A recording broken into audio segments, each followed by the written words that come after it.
ప్రేక్షకులందరికీ నమస్కారం. ప్రస్తుతం మనతో పాటు శ్రీ మాతంగి రాజశ్యామల ట్రస్ట్ వ్యవస్థాపకులు మహాబగల్ అఘోర తంత్రి బ్రహ్మశ్రీ నిశాంత్ శర్మ గారు మనతో ఉన్నారు. గురుగారితో మాట్లాడేద్దాం. నమస్కారం గురుగారు. మహాదేవ. గురుగారు, జూన్ మాసంలో కర్కాటక రాశి వారి పరిస్థితి ఏ విధంగా ఉండబోతుంది? గ్రహస్థితి ఎలా ఉంది? ఎలాంటి జాగ్రత్తలు పరిష్కారాలు చేసుకోవాలి వీళ్ళు ఈ నెల? కిందటి మే నెలలోకి వచ్చేసరికి అత్యంత అద్భుతంగా వైభవపేతంగా ఉండేది వారికి. మేలో బృహస్పతి వారికి మారారు. ఏంటి అంటే వాస్తవానికి విశ్వావసునామ సంవత్సరంలో కర్కాటక రాశి వారు పట్టిందల్లా బంగారమే ఉంది. కానీ ఇప్పుడు వచ్చేసేసి ఏంటి, అది మే వరకే. మే దాటిన తర్వాత ఈ జూన్లో నుంచి వారికి ఏమవుతుంది అంటే అనుకున్న ఫలితాలను కూడా దక్కించుకోలేరు. వారు ఏదైతే అనుకుంటారో దానికి కొద్దిగా రివర్స్ జరుగుతాయి. ఒక పని సాధించాలని దృఢ సంకల్పంతో ఉంటారు, అద్భుతమైన దృఢ సంకల్పంతో ఉంటారు. అది కూడా విఫలమయ్యే అవకాశం కూడా ఉంది. ఒకటి. రెండోది వచ్చేసేసి ఏంటి అంటే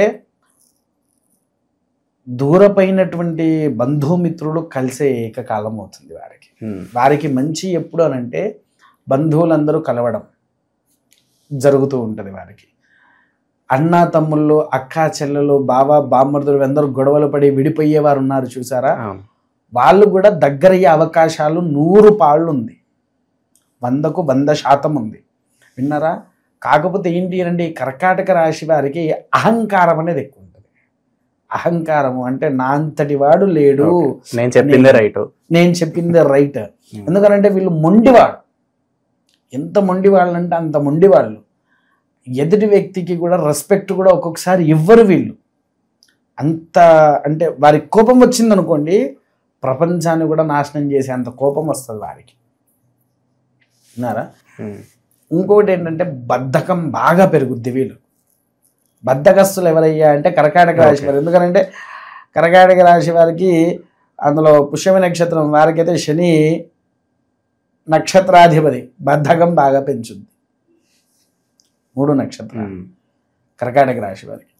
ఇంకొకటి ఏంటంటే బృహస్పతి కూడా అనుకూలంగా ఉండట్లేదు కాబట్టి వారికి అనుకున్నదల్లా జరిగే వాటిల్లో కొద్దిగా నష్టం జరుగుతుంది. ఇంకొకటి ఏంటంటే ఆరోగ్య సమస్యల్లో నరాల బలహీనత రావడం మొదలవుతుంది. వీరికి కర్కాటక రాశి వారికి ఆరోగ్యంలో ఎక్కువగా నరాల బలహీనత పడడం, లేకపోతే పక్షపాతాలు రావడం, కాళ్ళు చేతులు సరిగ్గా పని చేయకపోవడం, అలాంటి రోగాలు వస్తూ అవకాశం అయితే ఉంది. ఒకటి. ఇంకొకటి వచ్చేసేసి ఏంటి అంటే ఆర్థిక పరిస్థితిలో ఉండేటువంటి వారికి అన్ని రకాలుగా సమస్యలు అనేటువంటిది నివారణ అవుతూ ఉంటాయి. సో అప్పుల బాధల నుంచి ఈ సంవత్సరం వీళ్ళు తొలగిపోతారు, దానికేం అభ్యంతరం లేదు. కాకపోతే ఇంకొకటి ఏంటంటే అనుకోని ప్రయాణాలు, దైవ దర్శనాలు అద్భుతంగా జరుగుతాయి వీరికి. అంటే మామూలుగా మీరు ఇలా కూర్చొనే ఉన్నారు, సడన్గా మీ మిత్రుడు ఫోన్ చేసి బాబా విజయవాడ పోదాం, అమ్మవారి దర్శనం చేసుకుందాం వస్తావా? ఇంకో అతను ఫోన్ చేశాడు, బాబా మనం గోకర్ణం పోదాం వస్తావా? ఇంకోరు ఫోన్ చేసి మనం జ్యోతిర్లింగాల దర్శనానికి పోదాం వస్తావా? వాళ్ళు అడుగుతారు, వచ్చేస్తా. అలా అనుకోని ప్రయాణాలు బాగా జరుగుతాయి వారికి. సో దానివల్ల పుణ్యక్షేత్ర దర్శనాలు జరిగి వాళ్ళకు ఉండేటువంటి సమస్యల్లో నుంచి బయటపడిపోతూ ఉంటారు. రాజకీయ వ్యవస్థలో ఉండేటువంటి వారికి కూడా అద్భుతమైన ఫలితాలు ఉంటాయి. కాకపోతే రాజకీయంలో ఉండేవారికి ఏంటి అంటే ఛాతికి సంబంధించిన వ్యాధులు వస్తాయి.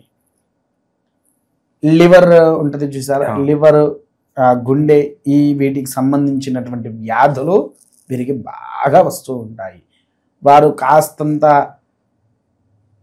తిండి మీద శ్రద్ధ చూపియాలి. కొంతమంది పాపం రాజకీయవేత్తలు ఎలా అంటే వాళ్ళు తిరిగే తిరుగుడికి ఒక్కొక్క సందర్భంలో భోజనాలు చేయకుండా ఉంటారు. అవునా?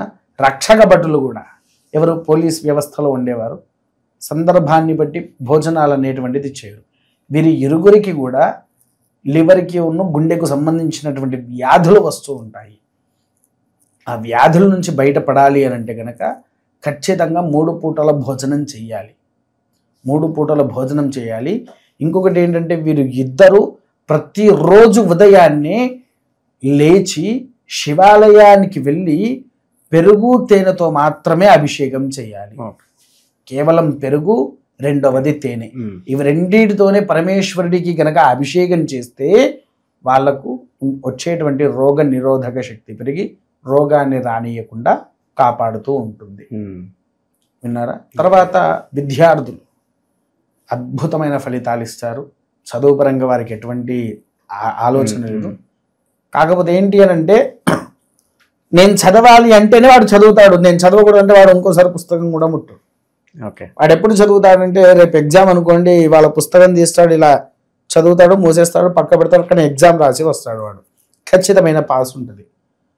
కర్కాటక రాశి వారికి ఏదన్నా చెయ్యాలి అనిపిస్తే వాడు చేసినట్టుగా ఇంకెవరు చేయలేరు.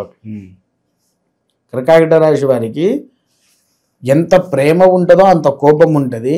ఏదైతే ముట్టుకోవద్దు అనుకుంటాడో దాన్ని ముట్టుకోడు, ఏదైతే చెయ్యాలి అనుకుంటాడో దాన్ని మాత్రం ఖచ్చితంగా చేసి చూపిస్తాడు. విన్నారా? సంగీత సాహిత్యాల్లో కూడా మంచి అవకాశాలు ఉంటాయి, అద్భుతమైన ఫలితాలు వస్తూ ఉంటాయి. తర్వాత సినీ రంగంలో ఉండేటువంటి వారికి మంచి ఫలితాలు లభిస్తూ ఉంటాయి. వారికి కూడా ఏంటి అని అంటే, ఛాతీ లివర్ సంబంధించిన వ్యాధులు వారికి కూడా వచ్చేస్తాయి. విన్నారా? వారికి కూడా సమయానికి ఫుడ్ ఉంటుందో ఉండదో తెలియదు మనకు. వారు ఫుడ్ అనేది మంచిగా తీసుకోవాలి. విన్నారా? ప్రతి డాక్టర్ దగ్గరికి వెళ్ళి ఈ నెల వారు ప్రతి ఒక్క ప్రికాషన్స్ తీసుకొని దాన్ని పాటిస్తూ ఉండాలి. ఎట్టి పరిస్థితుల్లోనైనా చూసుకోండి. కాకపోతే మెయిన్ ఏంటంటే నరాల బలహీనత రావడం అయితే మొదలవుతుంది. ఈ కర్కాటక రాశి వారికి అందరికీ కూడా అన్ని రంగాల్లో ఉండేవారికి నరాలకు సంబంధించినటువంటి బలహీనత రావడం మొదలవుతుంది. ఇక నిరుద్యోగుల పరిస్థితి ఏంటి గురువుగారు? నిరుద్యోగులకు ఉద్యోగం వచ్చే అవకాశం ఉన్నా కూడా వారి చేతులారా పోగొట్టుకుంటారండి. వాస్తవానికి చెప్పాలంటే ఉద్యోగం అవకాశాలు ఉంటాయి. ఎందుకనంటే ఇందాకే చెప్పా, కర్కాటక రాశి వారికి కొంచెం అహంకారం అనేటువంటిది ఉంటుంది. ఆ అహము వలన వచ్చేది కూడా తనుకుంటారు, నాకు ఇంతకంటే మంచి జాబ్ వస్తుంది, ఉన్నదాంతో సంతృప్తి పడే వాళ్ళు కాదు వీరు. విన్నారా? ఒక్కొక్కసారి ఏంటంటే ఈ కర్కాటక రాశి వారిని కంట్రోల్ చేయాలంటే మనకు మైండ్ దొబ్బుద్ది. నిజంగా మనకు మైండ్ దొబ్బుద్ది. కర్కాటక రాశి వారికి మనం ఎంత ప్రేమ చూపించి ఎంత ఏదైనా చేస్తూ ఉంటే వారికి ఒకేసారి తిక్క పుట్టుక వస్తుంది. ఆ తిక్క ఎలాంటిదంటే, ఈ చిన్న మెదడులో ఒక పురుగు అని ఉంటది కదా, అది ఊరికే ఇలా సలుపుతూ ఉంటుంది. ఆ సలిపించడం వల్ల ఈయన పిచ్చోడు అయిపోయి దేని పట్టించుకోకుండా వదిలిపెట్టేసి వెళ్ళిపోతాడు. విన్నారా? కొంతమంది మాత్రము మనసు నిశ్చలంగా ఉంచుకొని అందరితో బాగానే ఉంటారు. ఇంకొంతమంది కోపిష్టిగా ఉండేవాళ్ళు కూడా, ఇలా ఉండేవాళ్ళు కూడా మారే అవకాశాలు కూడా ఉన్నాయి. ఈ యొక్క మాసంలో ఇది మాత్రం ఖచ్చితంగా జరుగుద్ది. కర్కాటక రాశి వారు ముఖ్యంగా దర్శించుకొని దానాలు చేసేది ఏదయ్యా అంటే రెమెడీస్ విషయంలో ఎక్కువగా వీరు విష్ణుమూర్తి ఆలయానికి వెళ్ళిన, రాములవారి ఆలయానికి వెళ్ళిన హరిహర దర్శనాలు జరగాలి. అంటే అటు శివుడిది ఇటు విష్ణుమూర్తిది దర్శనాలు జరగాలి. 2 చోట్లలో అభిషేకాలు జరగాలి. అలా చేసినటువంటి ఎడల కర్కాటక రాశి వారికి మంచి ఫలితము అనేటువంటిది వస్తుంది. తర్వాత ఇంకొకటి ఏంటి అని అంటే, వీరు ముఖ్యంగా కర్కాటక రాశి వారు ఇంట్లో సుదర్శన యాగం అని మీరు ఎప్పుడైనా విండే ఉండొచ్చు. సుదర్శన యాగం గనక జరిపిస్తే వారికి ఇంట్లో ఉండేటువంటి ఆరోగ్య సమస్యల్లో నుంచి బయటపడే అవకాశము ఉన్నది. రెండవది వచ్చేసేసి సహస్రలింగార్చన అంటారు. పేరు విన్నారా? ఇది మీది పుట్టమన్నుతోని 108 లింగాలను తయారు చేసి బ్రాహ్మణులము దానికి సహస్రలింగార్చన అని చేపిస్తాము. ఆ సహస్రలింగార్చన చేపిస్తే వారి ఇంట్లో ఆరోగ్య సమస్యలు అనేటువంటిది నివారణ అయ్యి సకల భోగ భాగ్యాలతో విరిధిల్లుతూ ఉంటారు. చాలా బాగా వివరించారు గురుగారు. ఓవరాల్గా రాశి వాళ్ళందరికీ ఎలా ఉంటుంది, ఎలాంటి జాగ్రత్తలు తీసుకోవాలి, మీ మాటలో చాలా అద్భుతంగా వివరించారు. ధన్యవాదాలు గురుగారు. మహాదేవ.